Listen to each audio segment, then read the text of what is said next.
The wife of Nelson Mandela is an African icon in her own right. As a young woman, Graca Machel fought in a guerrilla war, then became the first education minister in a newly independent Mozambique, significantly decreasing the illiteracy rate during her 14 years in office. Married to Mozambican President Samora Machel, she was widowed in 1986 when he was killed in an air crash, the circumstances of which have never been fully ascertained.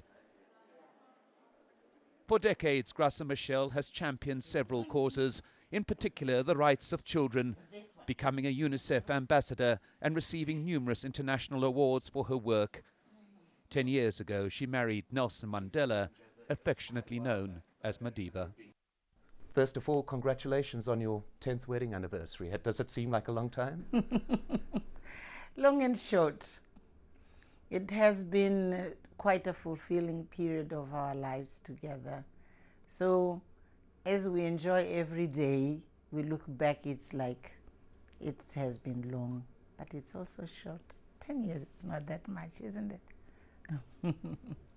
Now, you've been working hard on children's issues all your life. So has Nelson Mandela. This is something that he has particularly in recent years been dedicating his life to. Was this the kind of thing that brought you together? One of them.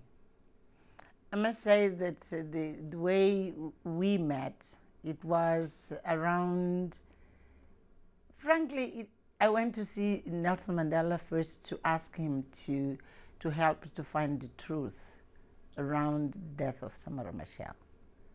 And from that point on, we kept talking about diversity of issues. And I think that's when we discovered that we have many things in common, particularly the issue of children. But I must also say that there was something which sparkled in meantime.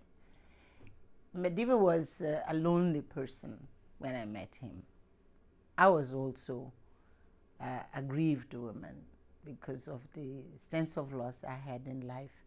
So that loneliness and need of a shoulder to lean on, I think it played a role to bring us together. So it was, in one sense, a meeting of minds, but also a meeting of hearts, of course. I seem to remember him through those years, as those late 90s, when before you actually got married, and he seemed to be looking happier and happier as the time went on. And I remember everybody like Desmond Tutu saying, well, when are they going to get married? I mean, why aren't they married yet? Did you find that amusing at the time? You see, we were so comfortable with having just an opportunity to be together that marriage was not really our first option. But we became closer and closer. We started to go out together. I appeared with him in in public and official duties as a head of state at that time. And certainly it started to be a bit awkward that he would have a companion, as they would call me, and there was no reason why we wouldn't get married. But he was particularly uncomfortable that he was setting what he called a bad example to young people, not to honor the institution of marriage. So we discussed it, but I was a bit more reluctant until I thought the best present for his 80th birthday would be exactly to marry him at that day. You mentioned the tragic death of Samora Machel, another great African leader, and after his death you were on the record as saying that you could never see yourself marrying again. That's true. What changed your mind? Nelson Mandela.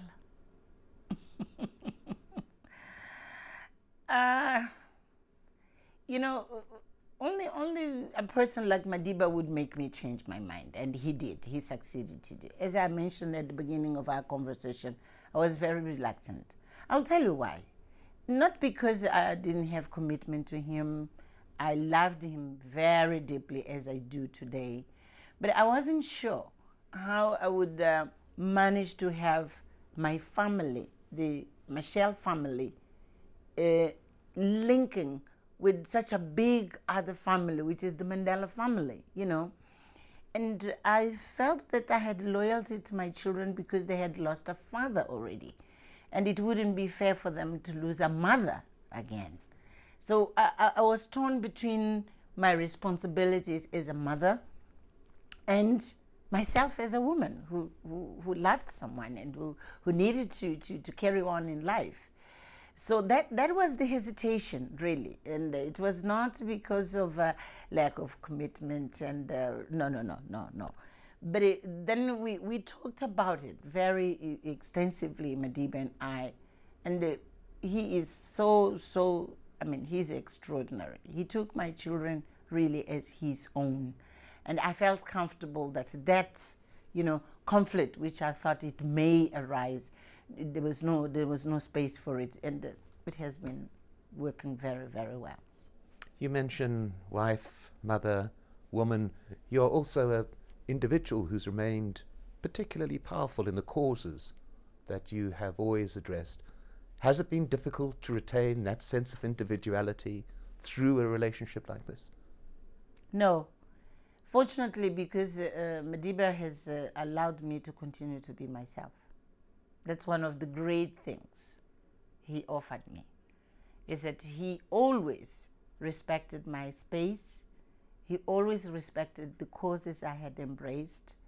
There is a lot of communion on this, but I had already made my choices before I met him.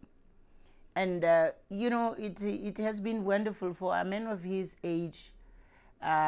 He would allow me to be in Mozambique 10 days if I needed to, while he would be in South Africa, because our agendas were clashing and he didn't want to interfere with that. He wouldn't allow me to travel. At that time, I was still traveling extensively, and leave him alone.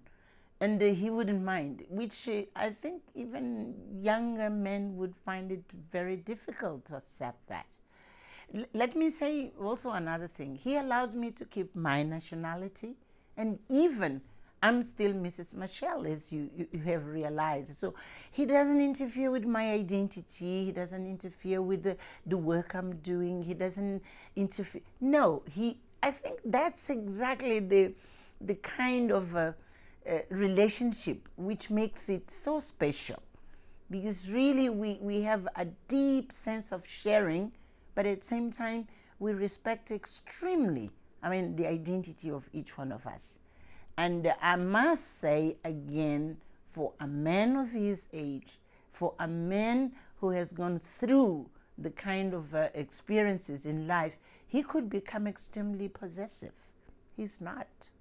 Maybe that's what explains what really love means. You don't possess anyone, do you? So that's to say we have found a very, very balanced and very respectful way of relating to each other. You mentioned loneliness. Since his release, Nelson Mandela has been somebody that the whole world seems to want to own, to be part of. And yet within that, you mentioned that he was lonely. Yeah. When I met him, in the sense of as a man and a woman, he was very lonely. Let me explain this. We started to have a relationship that was 3 years after he had left Winnie. So he had the world, in his hands, and if you like, on his knees. But at the end of the day, after the public meetings, etc., he would go home and he would be alone. Madiba didn't have anyone to share even the joys of being free, the challenges of the issues which he was dealing with at the time. And just that sense of company you need. after after the work, you need to go home and you have your family. You don't have to discuss anything, but to be able to embrace your children, to embrace your wife, I mean, to share a meal with someone, all those little things in life which makes it so meaningful and important. He was missing that. And really, the house where I went and met him, it was gloomy. It was cold. So that's what I'm talking in terms of loneliness. And you know what? It was particularly painful for him because after the 27 years in jail, what he was longing mostly, it was not only the glory of a political life, but it was exactly to have a family life, which he missed most of his time. And that was exactly what he couldn't get. And if I can say in a very modest way, that's what I gave him back. And I'm happy that one of our daughters speaks of his sunset years. That's Zinzi. She talks of sunset years. I'm happy that in these sunset years of his life, I'm there for him. And of course, he's there for me too. We're going to take a short break and we'll hear more from Graca Machel in a moment.